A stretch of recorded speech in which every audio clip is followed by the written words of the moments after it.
agora, nesse nosso painel, nesse nosso episódio, a gente tem a honra de contar com dois painelistas, com dois entrevistados que já são frequentes aqui na Casa Infracast. E que bom pra gente, sorte a nossa, porque a gente pode sempre revisitar, enfim, todas as questões que são aqui tratadas, são trazidas por essas pessoas incríveis que são Pedro Capelupi e Gustavo Guerrante.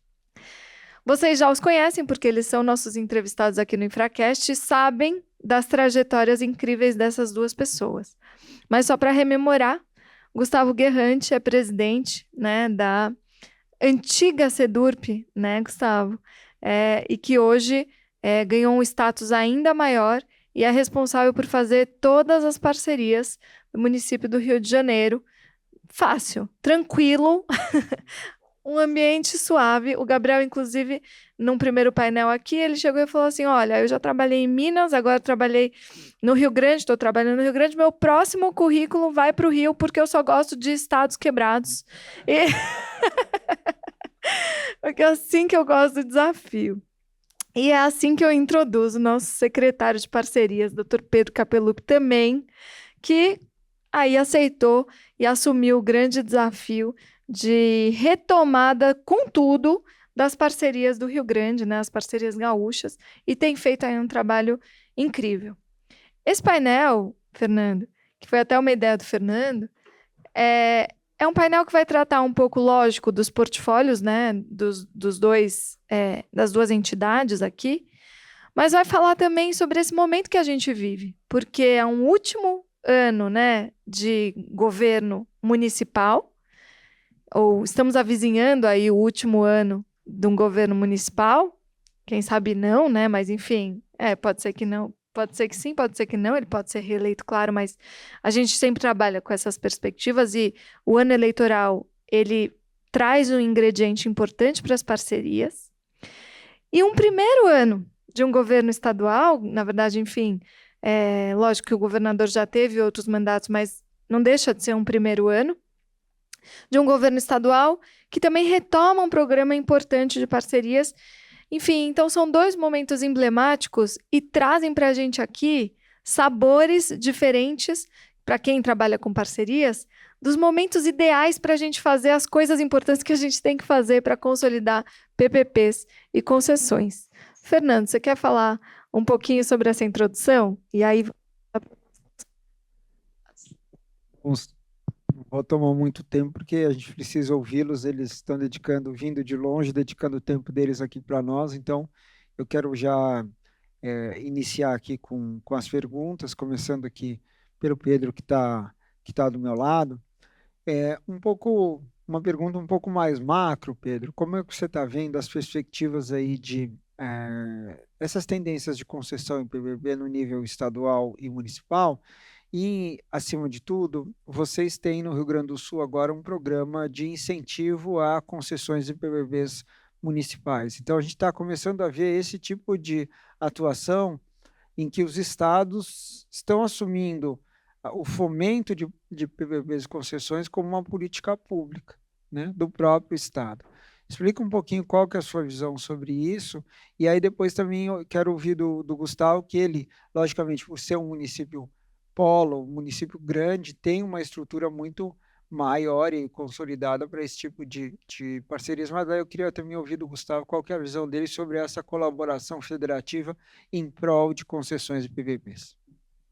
Bom, boa tarde a todos, todas, Fernando, Isadora, Guerrante. Prazer enorme sempre estar aqui nesse ambiente, porque é isso, é um ambiente que a gente tem que usar para compartilhar essas experiências para a gente, de fato, alcançar esse objetivo maior, que é colocar de uma vez por todas parceria e concessão, que eu vou falar só parceria.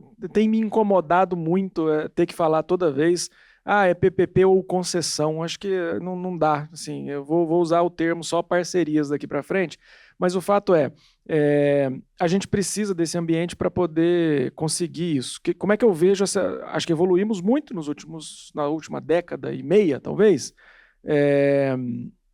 e acho que as coisas estão cada vez mais normais do ponto de vista de solução. Então, né, lá atrás, estava conversando mais cedo aqui com a Gabriela, que é minha assessora, pô, concessão, parceria é uma solução para entregar política pública, como qualquer outra, temos várias soluções. O objetivo, né, da nossa reorganização do Estado e tal foi colocar esses instrumentos à disposição do gestor público para que ele possa entregar de maneira mais eficiente as políticas públicas. E é assim que a gente tem que encarar isso. E acho que a gente está conseguindo transformar isso ao longo do tempo. Na União, a gente conseguiu, né, eu que venho da União, trabalhei grande parte da minha vida na União, a gente conseguiu fazer isso. A gente usou várias maneiras para fazer isso. Então, as parcerias foram se expandindo de lugares diferentes até que elas se concentraram ali no PPI, por exemplo. Então, a gente viu algumas coisas acontecendo de maneira isolada ao longo do tempo. Então, aeroportos, aí o pessoal ia fazendo, estruturando aeroportos. Rodovias, era uma outra linha, vinha fazendo rodovias no Ministério dos Transportes, até que em 2017 houve a criação do PPI, muito com esse objetivo de colocar tudo junto para a gente ter um olhar abrangente e tentar compartilhar soluções e aprender com as experiências da estruturação dos projetos, que no fim das contas são muito parecidos, né? A lógica é sempre a mesma, as dificuldades são muito semelhantes. Então, na União a gente conseguiu fazer isso, criou o PPI, na sequência, em 2018, 2017 ainda, a gente, no Ministério do Planejamento, criou o Fundo de Estruturação de Projetos, que é gerido pela Caixa, o FEP Caixa, muito também com esse objetivo, a gente já tinha ali uma capacidade maior na União de entender que essa política não era ideológica e que a gente deveria perseguir isso sempre. Então, a partir disso, fomos também para fazer isso para os municípios. Então, o FEP Caixa teve um papel importante ali nesse processo também, e tem até hoje, porque está entregando os projetos, para poder disseminar isso para Estado e município. Então, o fundo ele pode apoiar Estado e município, apoia muito mais município do que Estado, apoia consórcio também, mas foi uma estratégia com esse objetivo. Então, a gente observa esse movimento na última década. E aí os estados também começaram a fazer parceria. E aí a gente vê também isso se disseminando nos estados. Então, a gente já tem vários estados que trocaram administrações e você vê que o pessoal continua perseguindo os mesmos objetivos. Então, são partidos políticos de espectros ideológicos em tese diferentes, mas que continuam olhando os projetos e entendendo que aquilo é uma entrega que precisa ser feita. Então, em grande parte dos estados, a gente também está vendo isso. Nosso desafio hoje talvez seja fazer isso para os municípios. Por isso que a gente criou também o Impulsiona RS, para poder criar esse ecossistema de parcerias no Estado como um todo. Para poder, primeiro, identificar tudo que está acontecendo, para poder dar para o investidor também a perspectiva de que o Rio Grande do Sul como um todo gosta de parceria, vai atrair investidor e tal. E também para poder disseminar o conhecimento. Só o conhecimento vai dar tranquilidade para os gestores públicos, independente de que partido eles são, que aquilo ali é uma solução que não é briga, não é ideológico, não tem antagonismo, é solução para entregar. E que você pode usar a sua ideologia nas premissas para a estruturação dos projetos.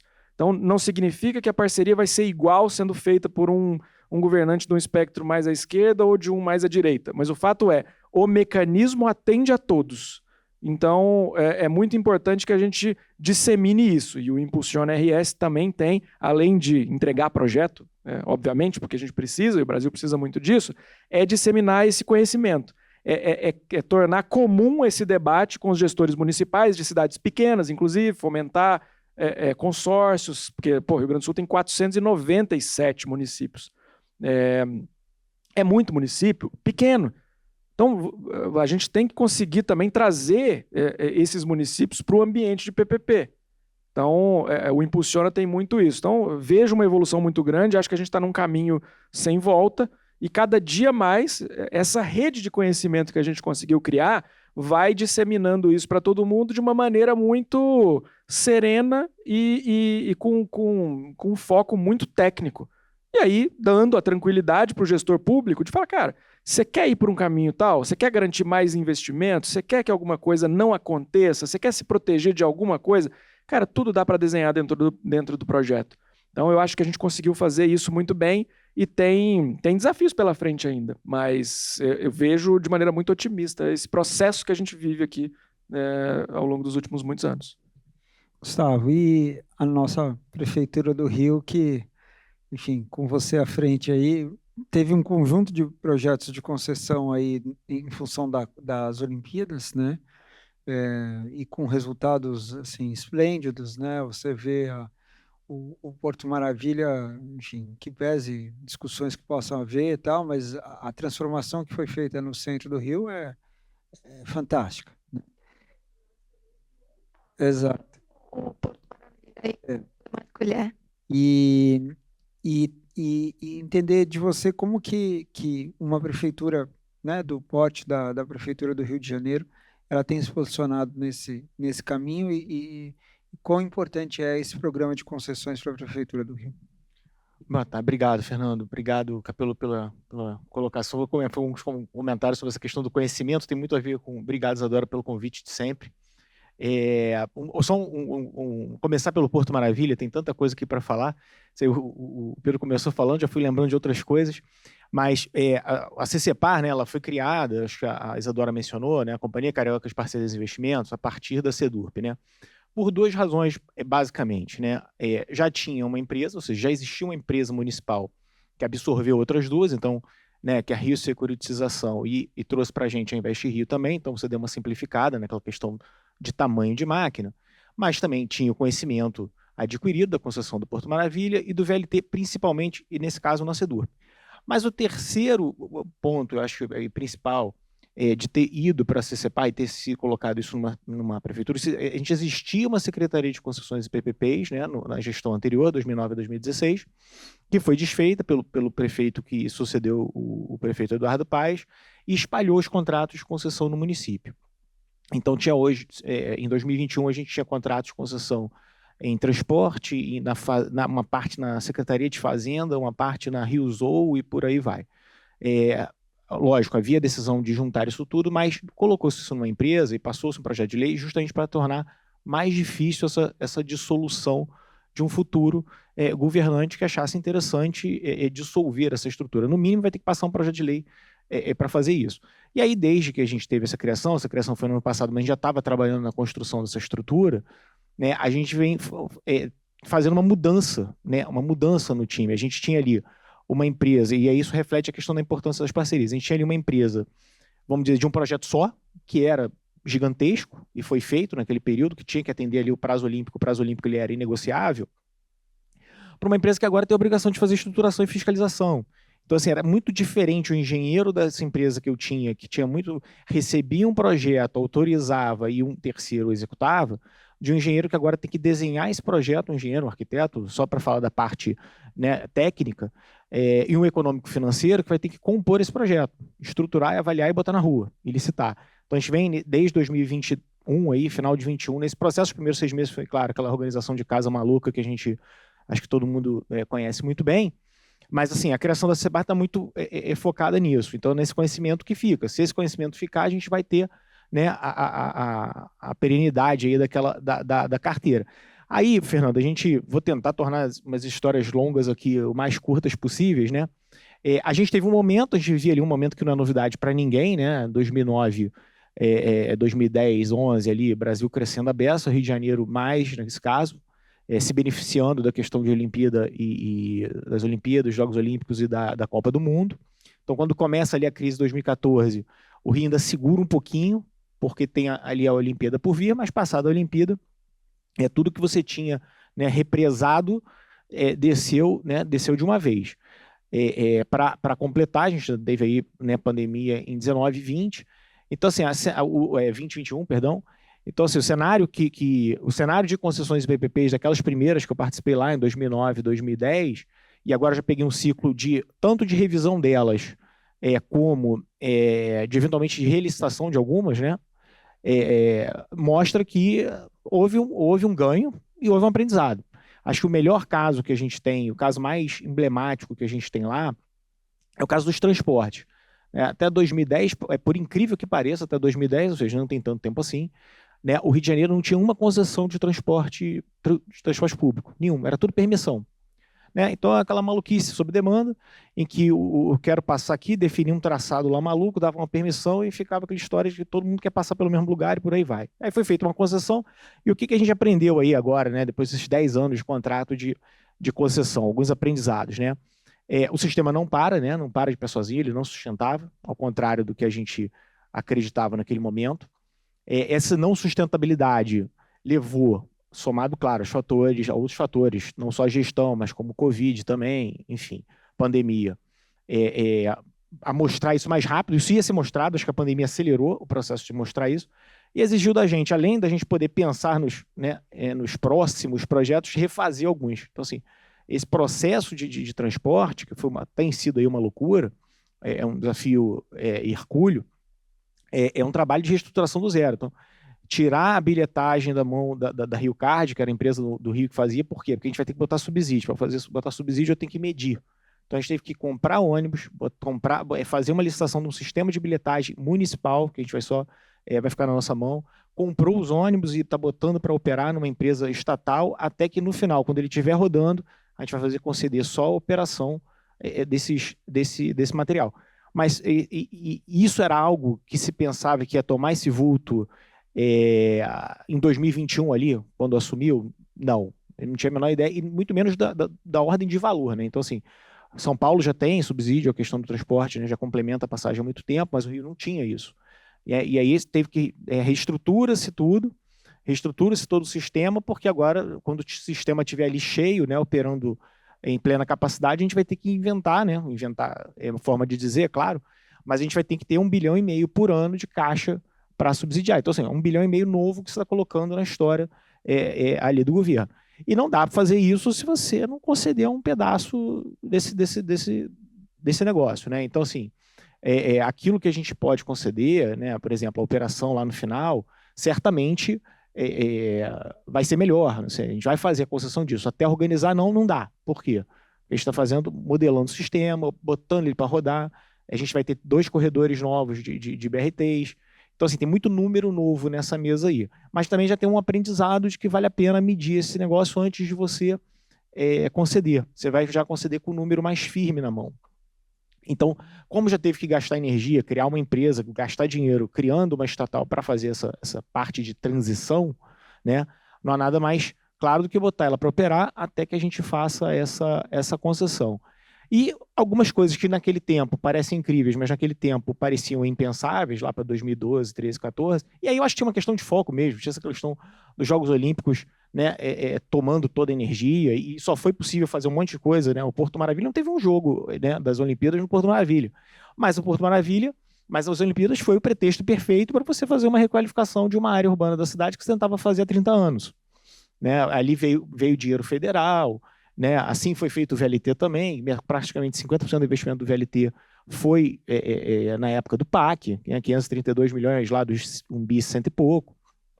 Então, estando com essa casa, né, organizada, do ponto de vista de comércio, até para receber mesmo esses recursos, a gente vai em frente, inclusive com coisas que eram mitificadas lá eram ainda mitos naquela época. Então, por exemplo, não é mais mito, né? Acho que o pessoal da Bahia aí tem uma experiência já longa dessa, PPP de saúde, mas para o nosso prefeito, para o nosso governador lá no caso, naquela época, era impensável falar de PPP de saúde naquele momento. PPP de escola, idêntico. Não se fala desses troços, social e por aí vai. Hoje já tem ali, listamos recentemente o SUS Aguiar, que é o maior hospital, que vai ser PPP, e a gente está fazendo um lote de PPPs junto com o BNDES e o Banco Interamericano de 250 escolas. Né? O Rio também é meio peculiar essa questão das escolas, a gente tem 2 modelos lá muito fortes. A gente está usando o BNDES para modelar para a gente parques, porque parques é uma coisa muito parques naturais e urbanos, né?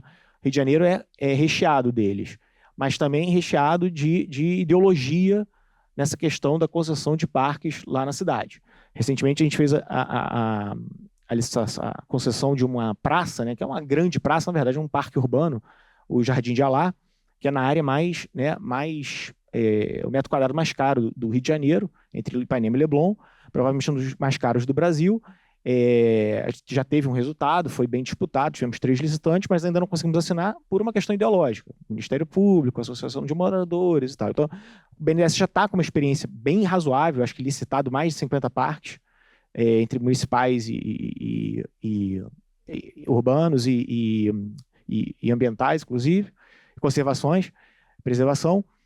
Então, dá uma legitimidade ao nosso processo. Então, a gente está fazendo lá com ele um pacote de 7 parques, E esse desafio do transporte, vou tentar não me estender muito mais, Isadora, prometo, e essa do transporte, a gente foi lançado um desafio muito grande em 2021, que era requalificar o sistema. É evidente que a gente foi atrás, para ter uma ideia do tamanho do problema que a gente tinha na ocasião, em 2016 a gente tinha 400 ônibus articulados rodando. Em 2021 tinham 120 em fase final de vida. Com o fim da pandemia, as pessoas voltando a trabalhar, ficou inviável o sistema operar e dar qualidade de serviço com 120 ônibus quebrados, né? Então, por isso a gente está fazendo essa reconfiguração, mas obrigou a gente a estudar muita coisa. Por exemplo, substituir BRT por VLT em alguns casos. A maior parte da obra a gente fez, que é tirar a interferência, que é o caro da obra do VLT. Claro que o equipamento é caro, mas tirar a interferência numa cidade como Rio de Janeiro é um verdadeiro inferno. Então, isso já está feito. Por que não? Então, mas é um trabalho de longo prazo que passa governos. A gente está usando o BNDES para isso, claro, é um investimento muito grande, né? Só em estudo aí a gente está falando da ordem de 12, 15 milhões, só da parte de estudo, mas um processo de 8 anos. Um deles a gente está mais avançado, que é o Corredor Transbrasil, já tem aí uma fase de escolha de modelo, de estudo de demanda, para mais ou menos ali, início do ano, lançar isso ainda na virada do próximo mandato, para também tentar percorrer por outros mandatos. Tentei dar uma passada aqui geral nos problemas e na carteira, mas ainda tem muito assunto aí para falar. Tem a nossa famosa linha amarela, que a gente teve aquele caso particular de destruição lá na Praça de Pedágio. Enfim, tem alguns casos interessantes para citar. Saneamento. Saneamento. Quer falar? Pode falar. E também que o Pedro falou, né? Enfim, os dois falaram.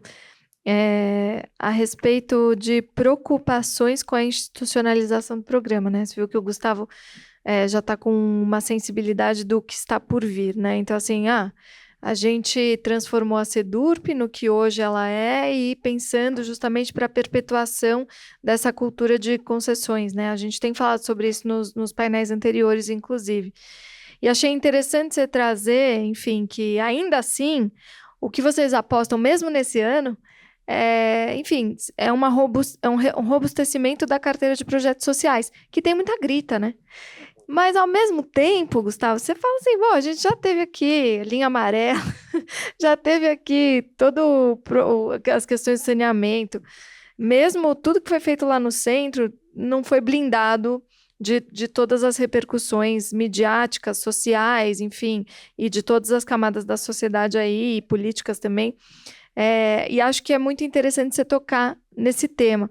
Queria que você aprofundasse isso um pouco mais, e aí contrastando com o momento do Pedro, né, que justamente traz, olha, tem aí toda a experiência que a gente tem do governo federal e que veio aí embarcada, e hoje a gente está estruturando a casa, né, para fortalecer o programa de parcerias gaúcho, mas também dos municípios.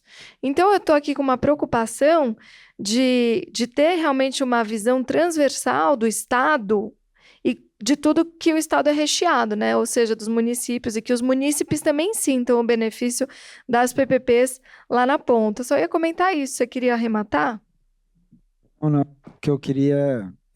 eu acho que essa sua colocação, enfim, é bem nesse sentido, né? Da gente notar uma institucionalização dos programas, mas o que eu queria trazer aqui são projetos específicos que o Gustavo mencionou da concessão do Jardim de Alá, e a gente está vendo, eu queria perguntar ao Pedro, que ele tem um projeto muito interessante, que é o Cais Mauá. E aí, acho que talvez o projeto do Cais Mauá, lógico que são modelagens distintas, mas considerando também esse projeto do Porto Maravilha, que é um projeto de requalificação, não sei se dá para a gente dizer que é uma tendência, mas que as concessões e PPPs estão servindo para isso também, né? No caso do Porto Maravilha, eu entendo que foi uma PPP com desembolsos da prefeitura, né? Um negócio para fazer as obras, etc. No caso do Cais Mauá, Pedro, conta para a gente, acho que é uma modelagem um pouco mais desafiadora e inovadora, e também porque isso está na mão do Estado, e não está na mão da prefeitura. Essa é uma dúvida minha de ignorante de quem não conhece Porto Alegre. Tá, vamos lá. O projeto, inclusive, edital publicado, leilão marcado para o dia 21 de dezembro. Apresentem suas propostas. Apresentem suas propostas, projeto maravilhoso, com esse objetivo de requalificar uma área que não é utilizada. Muito próxima também do centro da cidade de Porto Alegre, então é uma coisa muito parecida com a situação do Porto Maravilha, que você tem uma possibilidade ali, um potencial de de criar um lugar novo para atrair pessoas e gerar um desenvolvimento ali, deslocar o eixo de desenvolvimento da cidade para o lado do lugar que é um símbolo de Porto Alegre, que é o Guaíba, que é um lugar fantástico, que assim, hoje já tem, né, outros projetos foram desenvolvidos ali, então para quem conhece Porto Alegre, a orla, vários trechos ali já foram feitos e urbanizados, e as pessoas têm várias opções ali de lazer durante a semana e aos finais de semana, para poder usar um lugar que é maravilhoso. Então, você vai qualquer hora lá, é gente jogando futebol, é gente andando de skate, a gente tem uma pista de skate que é pública, aberta o tempo inteiro, que é uma pista fantástica, oficial, o Campeonato Brasileiro foi disputado lá recentemente, então é isso, é uma oportunidade gigantesca de fazer esse projeto. Como é que é a estrutura desse projeto? É uma PPP também, que tem uma contraprestação em forma de transferência de imóveis. Então, ali, e aí, Fernando, a dúvida não é por que não está na mão da prefeitura, por que não está na mão da União, porque era uma área portuária. Então, era uma área portuária da União que depois foi passada para o Estado. Ela foi retirada da poligonal do Porto e foi transferida para o Estado. Então, por isso que ela está com o Estado. E lá ali a gente tem uma área dos armazéns que são tombados, e temos o desafio de requalificar aqueles armazéns todos e utilizá-los para uma finalidade turística e cultural que a área tem vocação. Para isso, a gente vai fazer uma transferência a exploração comercial desses armazéns não é suficiente para colocar o projeto em pé, e por isso a gente transfere, tem a previsão da transferência das docas que estão ali logo na sequência dos armazéns para o parceiro privado, na medida em que ele conclui as intervenções obrigatórias dos armazéns. Então é um projeto fantástico e estamos muito otimistas. Assim. O governador ele tem batido muito nisso e é impressionante o número de visualizações dos vídeos que ele gravou para esse projeto, assim, o interesse das pessoas. Isso está ali no imaginário popular das pessoas. E a gente tem visto assim, uma ansiedade grande das pessoas. Pô, vai dar certo dessa vez? Será que vai rolar? Então a gente está muito otimista, estamos conversando bastante com os investidores. É um projeto que tem desafios? É claro que tem. Todo projeto dessa magnitude tem, porque você está falando de uma transferência de docas ali, de imóveis onde você vai poder construir, que dependem depois de aprovação dos projetos na prefeitura, embora a gente já tenha feito ali um trabalho anterior de aprovação de um estudo de viabilidade urbanística. Então, o investidor ele já sabe o que pode ser feito ali, as contrapartidas associadas ao masterplan que o BNDES desenvolveu com as consultorias, isso já pode ser feito ali. É claro, se ele quiser trazer proposições diferentes, vai ter que discutir com a prefeitura, mas você já parte de algo muito concreto que dá uma possibilidade de você avaliar de fato quanto vale aquilo. Então o desafio agora é a gente comunicar isso para as pessoas, mostrar que Porto Alegre pode estar tem que estar no radar das pessoas para fazer grandes projetos, e vai ser fantástico o benefício que isso vai gerar para a requalificação do centro da cidade. Porto Alegre também tem os problemas de qualquer capital brasileira, que é um centro de cidade que foi abandonado ao longo do tempo. Então as pessoas que moravam no centro, que tinham mais antigamente dinheiro, foram saindo do centro, a área foi sendo abandonada e todo mundo foi fugindo e, enfim, ficou um centro degradado, com prédios históricos belíssimos, com um sistema de transporte que é bom para o centro. Então você afastou a cidade, você tem infraestrutura no lugar onde não tem gente. Então o desafio é esse, é trazer isso para as cidades, esses projetos imobiliários. Eu sou muito entusiasta desses projetos, principalmente depois de ter trabalhado na União, tendo a Secretaria de Patrimônio da União comigo e vendo assim, as oportunidades que a gente perde por não olhar com carinho para esse patrimônio que a gente tem, né? Então, União, Estados e municípios tem uma quantidade de imóveis absurda que a gente não faz nada. Então, isso gera, além de não gerar benefício para a sociedade, causa um transtorno gigantesco para dezenas de outras políticas públicas que a gente tem. Então, para mim, se a gente quiser falar em cidades do futuro, a gente tem que olhar para o passado das nossas cidades para resgatar tudo de bom que a gente tem ali. Aí, Pedro tá aqui no começo, tô entusiasmado, a população tá adorando, todo mundo falando, os investimentos estão querendo, o Gustavo tá, ó, o negócio vai dar grita, vai dar ruim. O Gustavo tá aqui, tadinho, pressionado pelo fim, né? Que não será o fim, quer dizer, não sei, mas pode não ser o fim. E eu acho realmente que são momentos interessantes da gente contrastar, né? Não, muito bom. Conta. Dá para falar aqui, acho que a tarde toda, na verdade, lá das histórias do Porto, né? Mas acho que, principalmente, o nosso sonho de consumo, né, era ter, inclusive, os armazéns, que lá, docas, né, o governo federal ainda não passou nem para a municipalidade, nem para o Estado, infelizmente. Eles ficam ali bem na Orla Conde, né, na melhor parte revitalizada, mas é algo que no futuro, na evolução do projeto do Porto Maravilha, certamente em algum momento isso vai começar a ser discutido em nível federal e municipal. Mas Porque aqueles armazéns que tem lá, que agora não são os mesmos? Não, são os mesmos, são tombados, são do governo federal, operados por Pierre Mauá, que é uma concessão do governo federal para uma empresa. Opera parte de turismo, né, de turismo e evento, mas não tem nenhuma estrutura como um mercado, como uma ativação constante, que para a gente seria muito importante para virar para a cidade, porque a gente tem muito virado para o mar. Temporada de cruzeiros não dura, né? É um espaço ali de 4 meses. E tem espaço para tudo, tem espaço para os cruzeiros, tem espaço para um mercado, mas o mais interessante, e no caso deles já estão, né, com essa modelagem de mercado imobiliário junto, é a diferença que a gente viveu dentro desse processo. Lá, né, o Rio de Janeiro, o Brasil, a gente até citei isso da outra vez, a gente vivia aquele momento, né, o Cristo Redentor decolando, aquela história toda, e aí que se imaginava, né, que teríamos ali um novo centro financeiro, né, da cidade, com prédio AAA, isso normalmente levaria esse comercial do centro velho para esse novo centro. Alguns desses prédios foram, de fato, construídos naquele período. Tem lá os prédios da Tishman, do pessoal aqui da Autônoma, aqui de São Paulo, e por aí vai, prédio da L'Oréal. Mas depois da crise, nenhum pedido de licenciamento foi feito. Desde 2014, nenhum pedido de licenciamento foi feito. E nessa nova fase, de 2021 para cá, nenhum pedido comercial foi feito, mas 100%, todos os pedidos que eu recebi foram de residenciais. Então, finalmente, assim, houve, de fato, claro que aí tem 2, 3 empreendedores ali que compraram mais o risco de investir numa nova região, entendendo que pode ser uma boa região para viver, dado que você está do lado do centro com o transporte público, revitalizado, esgoto, rede, drenagem, telecom, tudo, né, zerado, mas uma aposta, de fato, porque você passa lá, se você passar hoje, vamos supor, passei de carro lá agora às 7 horas da noite, não, mas não tem ninguém ainda, porque ainda não estão as pessoas lá morando. Mais de 21 para cá, foram lançados lá 6.000 e poucas unidades já.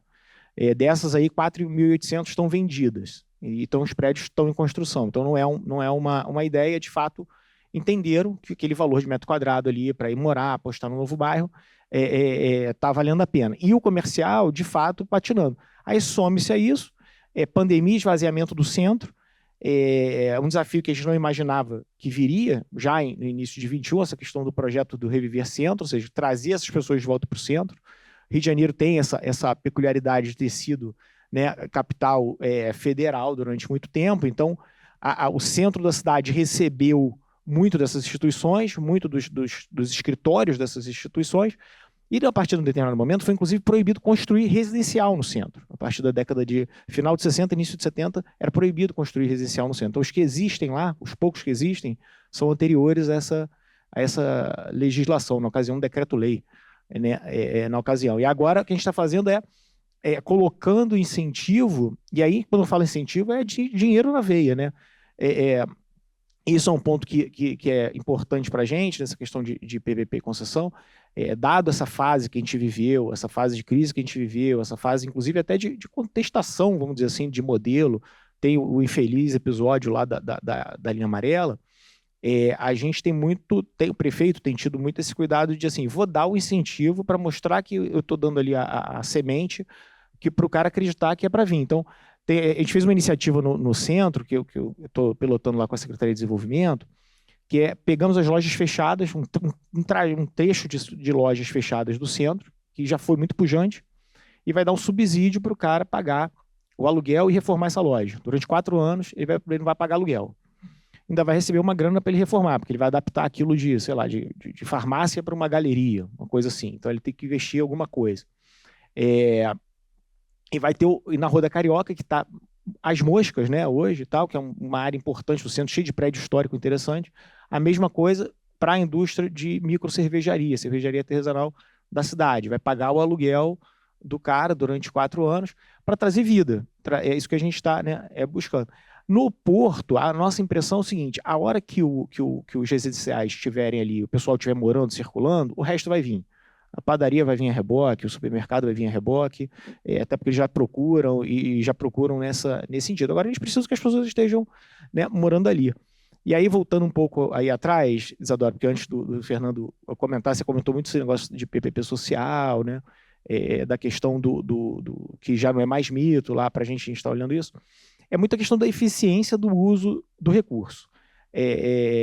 A gente percebeu, no caso do Souza Aguiar, é muito interessante, porque a gente teve que se aprofundar no caso do Souza Aguiar, porque é o principal hospital, a gente não pode errar durante a fase de obra, durante a fase de adaptação, porque é o hospital com mais atendimento da cidade, e a obra vai ser feita enquanto o hospital está operando. Então, assim, é um fator de complicação.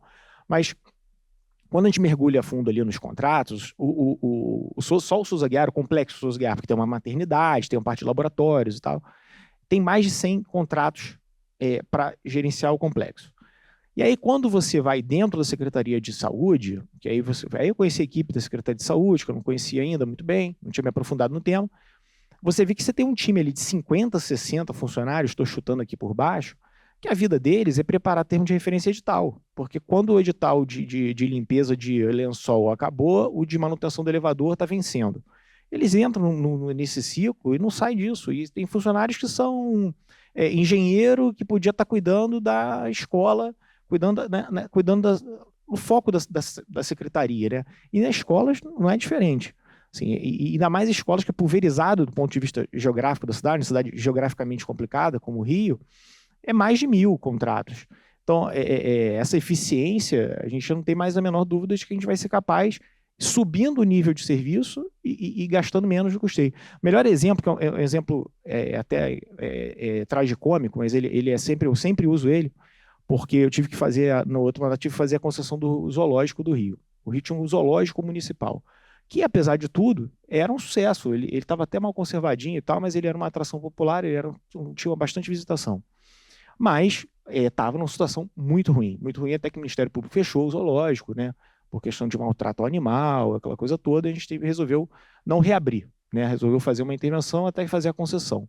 Quando a gente foi se aprofundar nos contratos, porque a gente resgatou para ver valor de custeio, para medir OPEX, essa coisa toda, inclusive CAPEX, eu descobri, assim, o município fazia, além de fazer licitação de ração, que é uma aberração, o município está fazendo licitação de ração, o município tinha uma licitação que eu não esqueço, a licitação de presa viva.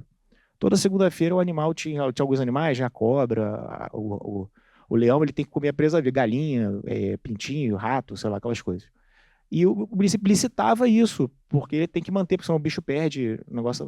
Mas o município fazia licitação de presa viva. Eu imagino o que chegava na outra ponta, né, ao fim de uma lição, o que era entregue. Então, eu estou imaginando o leão comentando com a girafa. Esse rato é rato de licitação, né? Exatamente. É magrinho, né? Igual quando a galinha no pintinho. Que toma um café de licitação, né? Essa cobra é cobra de licitação.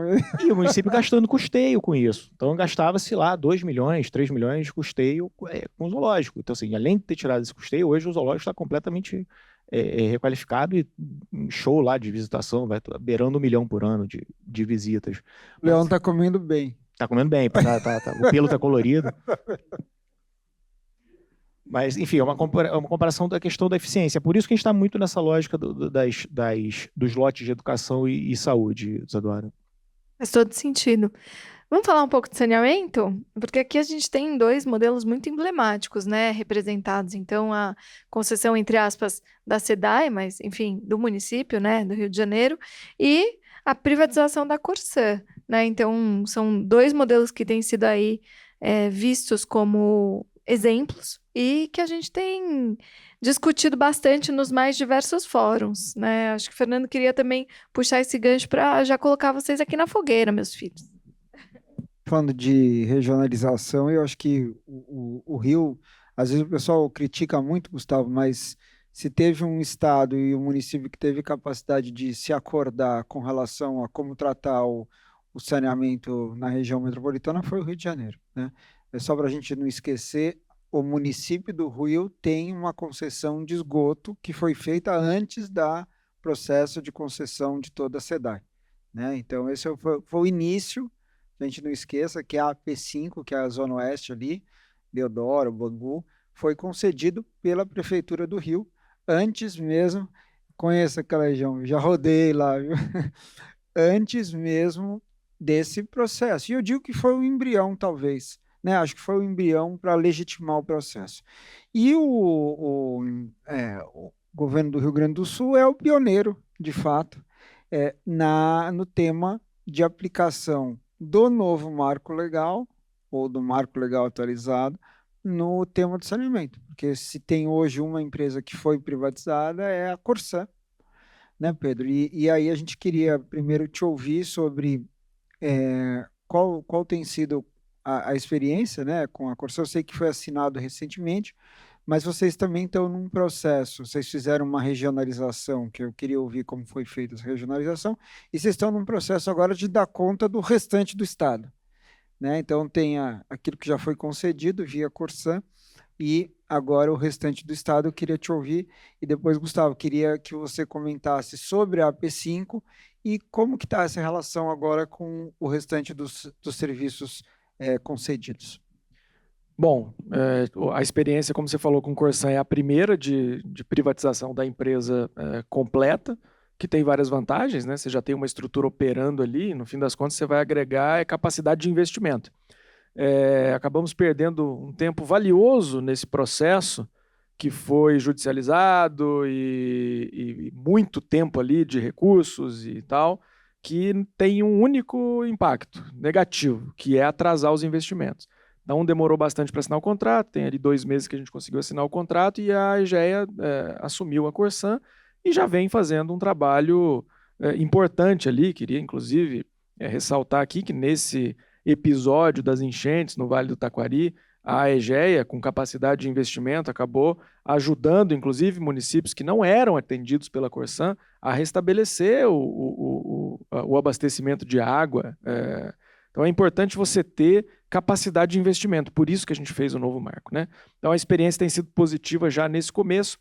O que a gente espera ali, a Corsan tinha uma média de investimento anual que estava em torno de 400 milhões ali de reais, que a gente vai passar para mais de 1 bi e meio rapidamente. Então esse é o impacto positivo que a gente está falando, triplicar o investimento que estava sendo feito anualmente para a gente conseguir fechar todas as deficiências que a gente tem naquelas empresas que são atendidas pela Corsan.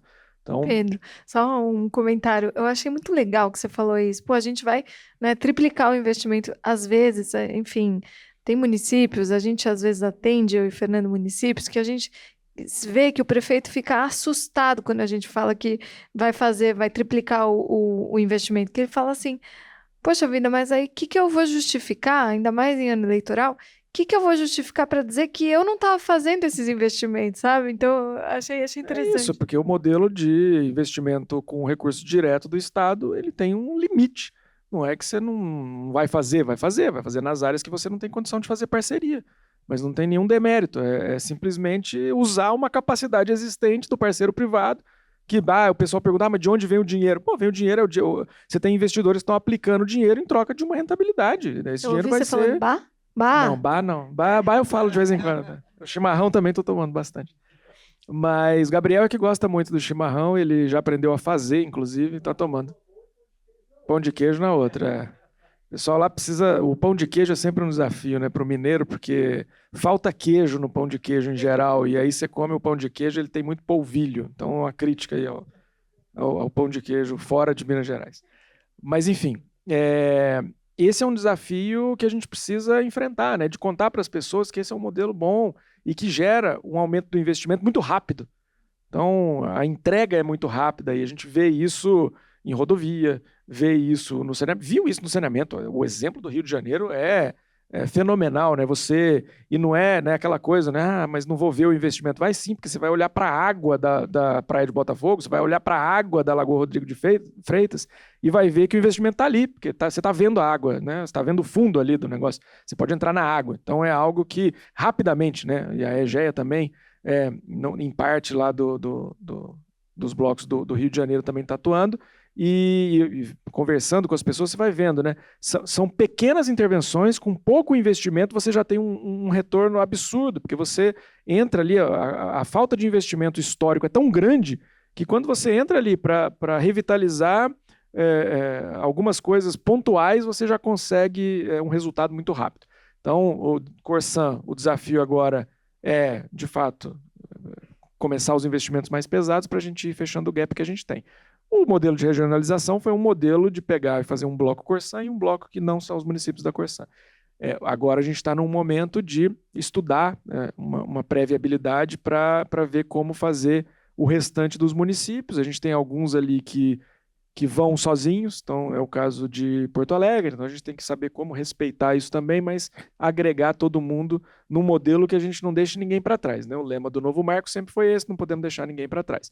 Então estamos nessa fase, e aí, de novo, o Impulsiona RS é um momento que os municípios têm também para apresentar a sua vontade ali para o Estado de ter a estruturação do saneamento sendo feita. E a primeira pergunta, uma das primeiras perguntas ali do cadastro das novas iniciativas do Impulsiona é uma que questiona os municípios se eles querem fazer consórcio.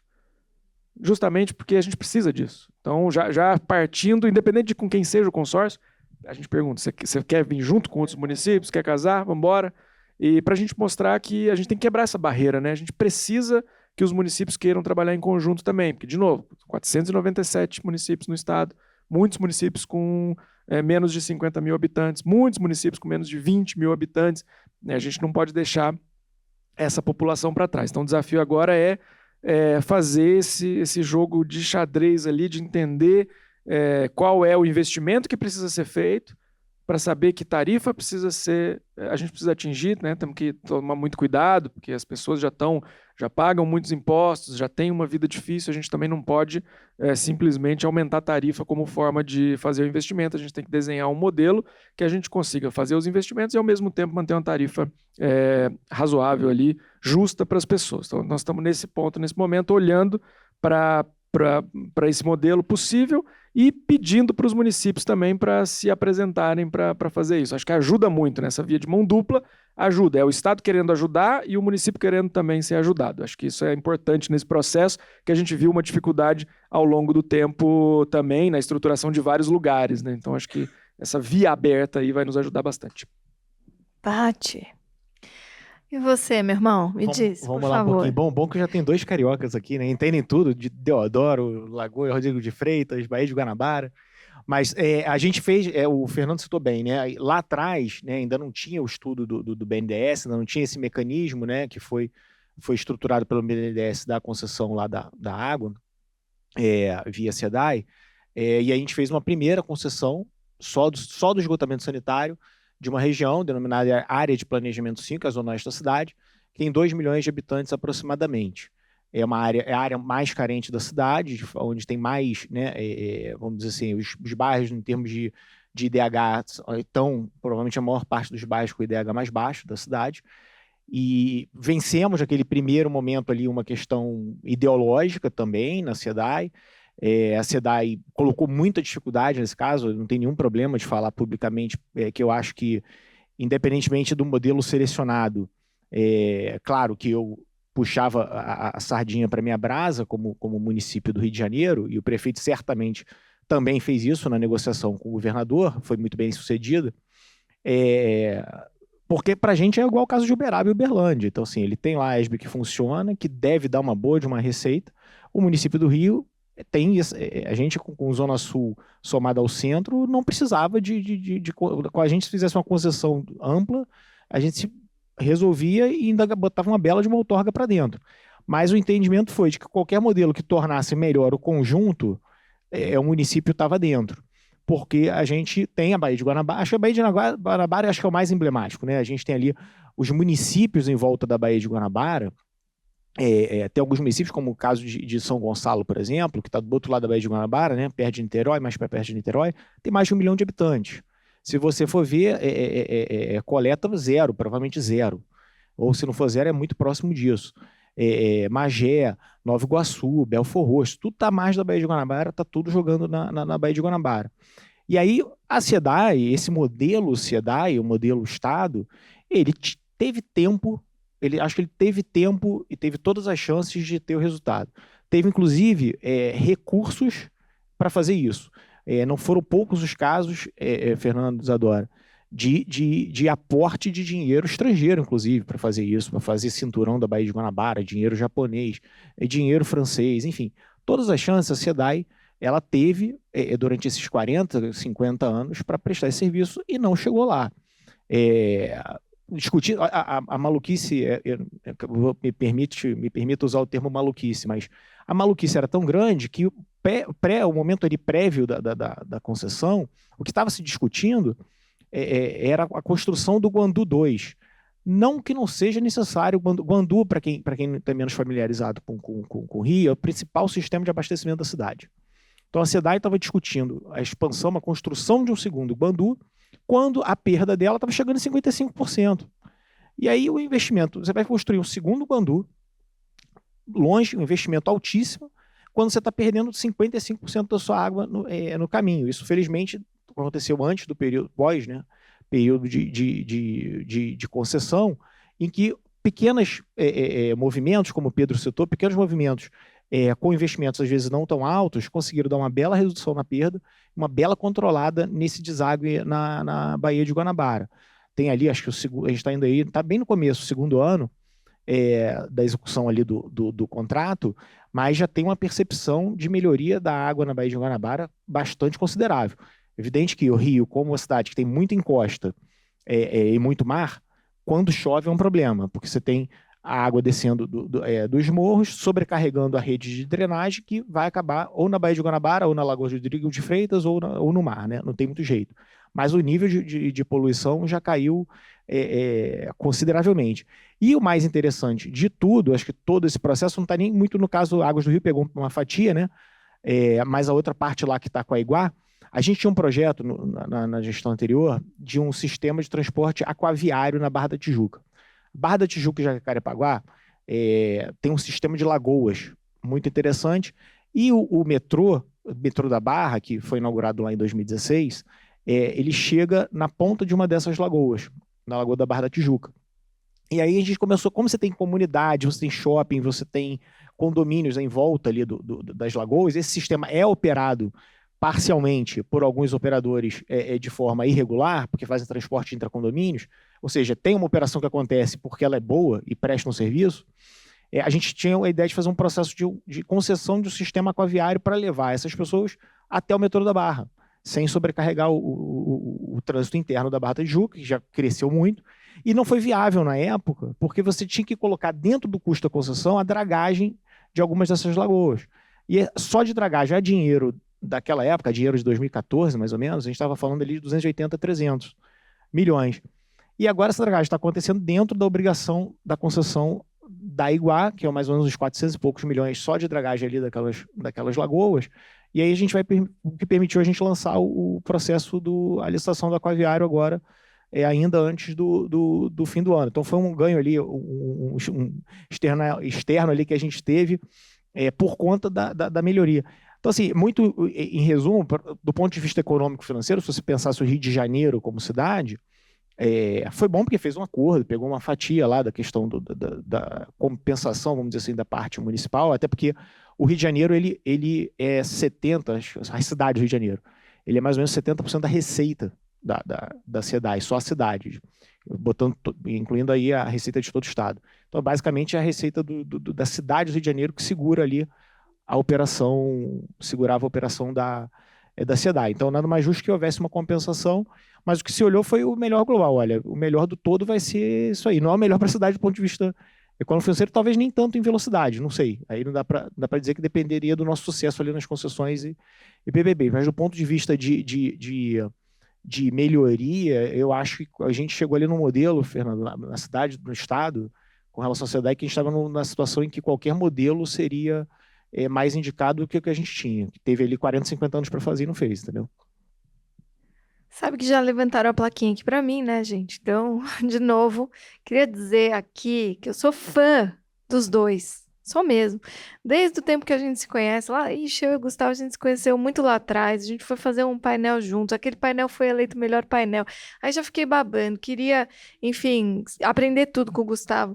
E o Pedro, então, que a gente se conheceu, sei lá, estava no meio do Novo Marco, e os dois hiper habilidosos para girar todos os pratinhos e, além de tudo, assim, com essa humildade, sabe, assim, de resolver problema, de levantar a cabeça e, putz, pensar no objetivo maior que são as pessoas e que é, enfim, tudo isso que vocês narram aqui pra gente. Então, de novo, sou fã, eu sei que o Fernando também é, né?